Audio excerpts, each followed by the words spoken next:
Chronicles are written from the perspective of Titans, so it's a bunch of lies and propaganda. I would not necessarily say that that has to be true. I think in the eyes of someone who does not see it from the perspective of the Titans, it is lies and propaganda.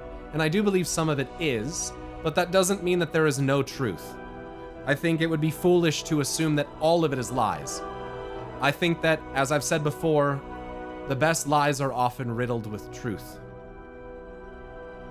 They're hidden, they have a little hint of truth in there normally.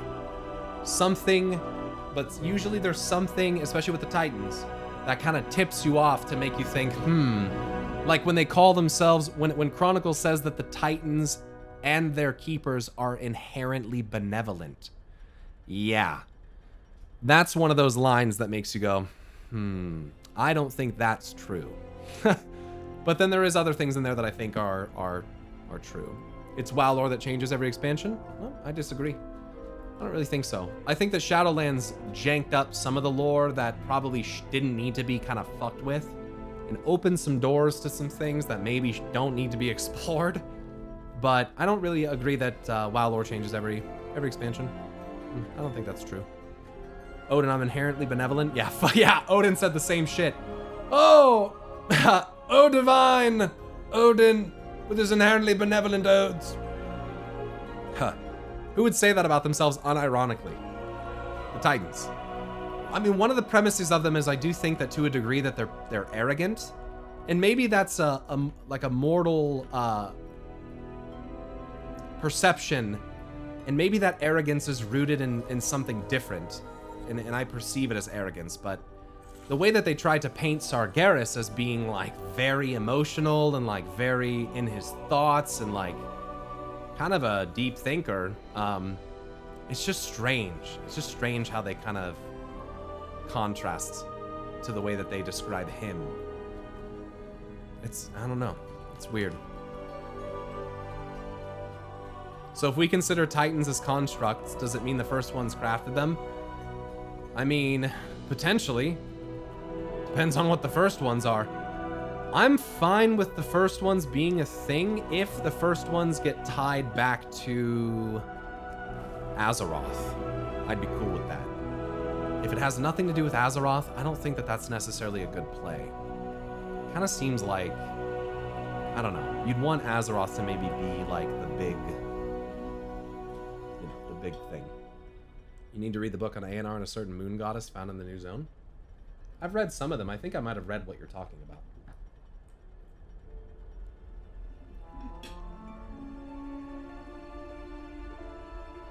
Sepulchre of the first ones. What can you say about this? I haven't done Sepulchre, but I looked at it. I think that's the one. Is that the one where you see the? Yeah, that's where you see the constructs of the first ones. And they're imbued with like light, which is interesting. And it says that these constructs were abandoned. They weren't ever put into commission because this iteration of them was like considered to be a little too extreme. How many old gods are there? And how many cosmic forces are there? There are 6 cosmic forces and there are 4 distinctly identifiable old gods. And then a potential 5th, which I don't believe we have a name for. Could be Il'gynoth. But he seemed to be something lesser. Talking to N'Zoth as though it were a, idealized N'Zoth or something. It was like lesser than it. Or part of N'Zoth even.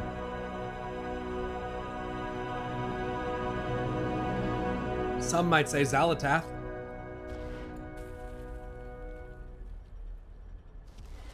Does G'huun count? Well,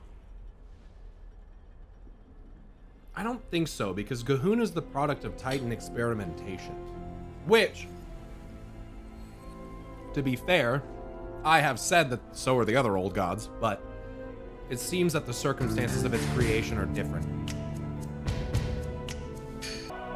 Well, Jay, that line makes me think that the old gods might actually be the ones who are supposed to rule over the Emerald Dream and Nightmare. Because the more I thought about it, HP Lovecraftian entities, many of them live in or exist in, or non-exist in, or come from the dreamlands. And when they say our song, our dream, N'Zoth was able to tap into the dream while sleeping. They've been able to tap into the dream through world trees, get the nightmare out into reality through world trees. Why is all that connected? Why do they know how to get in and out of it? How do they even have that capability? Well, it could be because they're from there. And I'm starting to think that that's maybe where the old gods really truly came from. And maybe Aenar the Lifebinder overthrew the realm of life, spirit, and decay from the old gods, cast them out into reality, and essentially, like, that's where they came from, and basically took over the dream and shaped it with an organon to make it what she wants, so that they can try to use the dream to influence Azeroth in some capacity.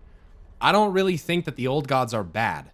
I think that they're entities of incomprehensible nature that are to a point of existence now where they are basically just amalgamations of decay and suffering. Now, if that means that the void, as a product of the light, can leverage their power and potentially also get into the dream, if the dream is meant as a mechanism or can be used as a mechanism to copy something into Azeroth's reality, then, I don't know, the void working with the old gods would make sense, but it also could mean that the old gods aren't inherently born of the void, that they do work together and in some capacity can communicate with one another, but are not necessarily of the same essence. That is to say that our belief that the wild gods, which are unnatural, by the way, the wild gods were entities of nature crafted by Freya, who is a descendant of Aenar, of course. They're not natural. They were bound to the dream by a Titan Keeper. So when you think about that, the wild gods are not the natural gods of the dream. They were essentially connected to it by someone else. What does that say about the dream then? I'm starting to think that it implies that maybe that's where the old gods come from. That they're supposed to be the rulers of the dream. And that maybe their realm was usurped from them by the Titans and they were forced into reality, into prisons that, you know, they were supposed to stay in forever. So they try to claim, so let me say something. They claim that the old gods were there before the Titans ever were. You know, if we have to assume that that is true, then that changes things. But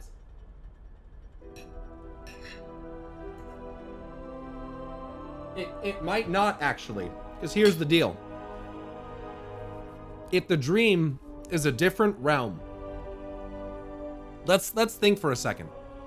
What if the dream is not a naturally, like, while I do think that Azeroth is the progenitor of everything, and I think in a sense she is connected to, like, she's almost in a sense responsible maybe for the existence of the dream, but also all the other realms, I think that, like, if the Emerald Dream is the realm of, like, spirit and life and nature, and it's separate, like the Shadowlands was, then I don't think that it necessarily has to be inherently something born of Azeroth. I think the dream is something probably connected to Azeroth. I don't necessarily think it comes from her. It could. It could. She could basically be dreaming the realm of life into existence. But I think that the more that we learn about the premise of her waking up, the more it kind of seems like, nah, she's just in a prison. And they've essentially stolen, maybe they stole the dream from the old gods so that they could use it as a pacification method for Azeroth. I mean, in a sense, it says that Azeroth absorbed most of the spirit on the planet, which is what kept the, which is what sent the elements into disarray. Sent them into chaos because there wasn't any spirit because Azeroth absorbed it. Well, we know that spirit is spirit of life, something that inundates every corner of the dream. So, you know, the implication there, maybe what they call nightmare is the original version of the dream. Let me ask you something. What is so horrific about the nightmare? Is it because it's red? You know, I went back to Val Shira, and besides the creepy pustules on the tree, I'm like looking around and I'm like, you know, it's just red plants. Like, it's just red. It's just probably the torture and visions and tentacles. Well, a lot of that was because of fucking Xavius and N'Zoth doing their, you know, doing their thing. But the dream seems essentially to be like the essence of decay. Because it's the opposite of the dream. It's not life and beauty, it's void and darkness. No, I don't agree with that. It's not opposite. It's the underlying truth is what the nightmare is. You think life exists without that decay underneath? It's not antithetical. It's part of the same thing. It's the same premise of the argument that I make between the light and the void. They're not antithetical to one another, even though they appear to be in nature. It's not true. They're two sides of the same coin. So when you look at the dream, it's scary and it's something that people like, or look at the nightmare, it's scary and something that people like get freaked out by. But when you, I hate to say this, but like when you read the descriptions in books and short stories, and even some quest dialogue in the game, being stuck just in the dream, it doesn't even have to be the nightmare. The dream itself is kind of maddening and freaky. It's not a place where mortal minds are meant to wander. Let me put it that way. And that also makes me think that it is a realm that is inherently maybe a little more tied to something else that's maddening, or, you know, a little bit wondrous or beyond mortal comprehension. Cough, cough, old gods. So we'll see. We'll see. And like I said, they know how to get into it. Yogg-Saron is the one that broke into the dream, for the record. The nightmare's essence starting to spread is allegedly the direct result of Yogg-Saron, not N'Zoth. For those who don't know that, N'Zoth was granted access later by Yogg-Saron, but Yogg-Saron's the first one who did it. So then N'Zoth ends up also gaining access later. Il'gynoth gains access through the dream tree, or whatever tree it was, the Gonir planet tree or whatever in Ungoro Crater that we've learned about. Like, kind of seems like they know. Again, how do they know how to tap in and navigate through this shit? How can the old god's very essence alter the dream into the nightmare? Think about that. How do they even have that capacity?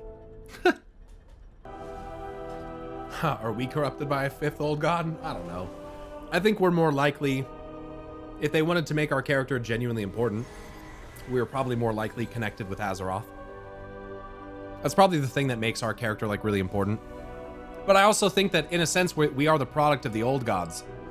Like, if you want to look at it this way, like if flesh truly was something gifted to us by gods of spirit and nature and decay, like they literally did gift us mortality. And like, I'm not gonna look at it as like a sinister thing anymore.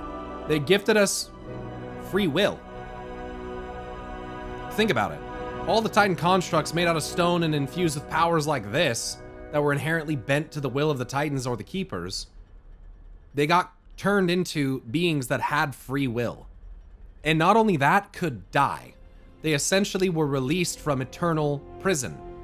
So it's funny that they call it the curse of flesh, because it really is the gift of flesh, as we've heard it be referred to. I think Xalatath calls it that, as well as a couple other entities. But it seems kind of like maybe we've been fighting the wrong battles, you know? I don't know. There's random trash mobs in New Ulduan that cast Curse of Stone on you. Huh. It's all about perspective. To one, it might be a curse. To another, it might be a gift. To those, look at it this way. To those who are robotic and follow very strict edicts and commands, it's a curse. It also allows them to die. They're no longer immortal. They can't just be reconstructed. It would be a curse to be able to die. You would lose your immortality. The Night Elves felt a similar way. Just look at what it did to them. Look at what it did to the Aspects for a while. I mean, dragons aren't immortal, but the Aspects are. And when they lost their immortality, they got a little depressed. But immortality, like I've said, is not a good thing. That's what the light will bring us.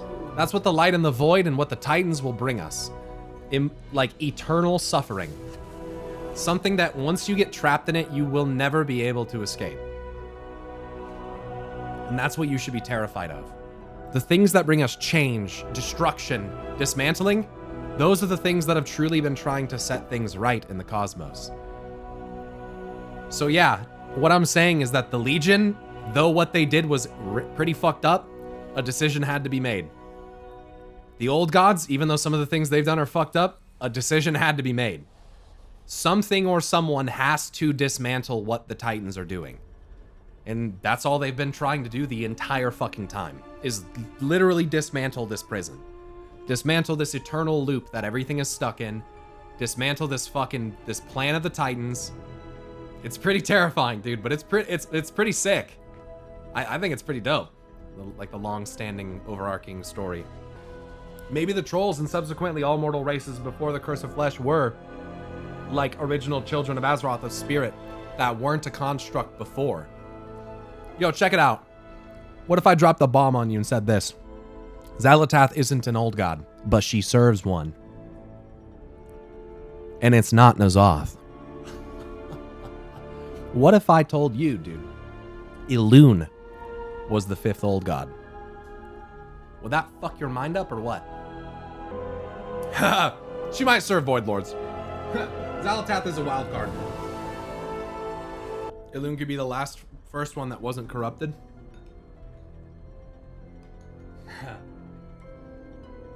I mean, at this point, I do think that there is a kind of terrifying amount of evidence to point to the idea that Elune is connected to the old gods and or the void.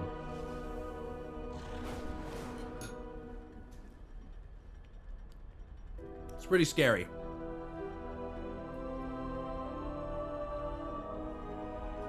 She's another entity that in a sense has access to, can pull things to and from the dream, can cleanse the nightmare. I mean, what if Elune actually was like a successful attempt at like ordering an old god? That'd be so fucked.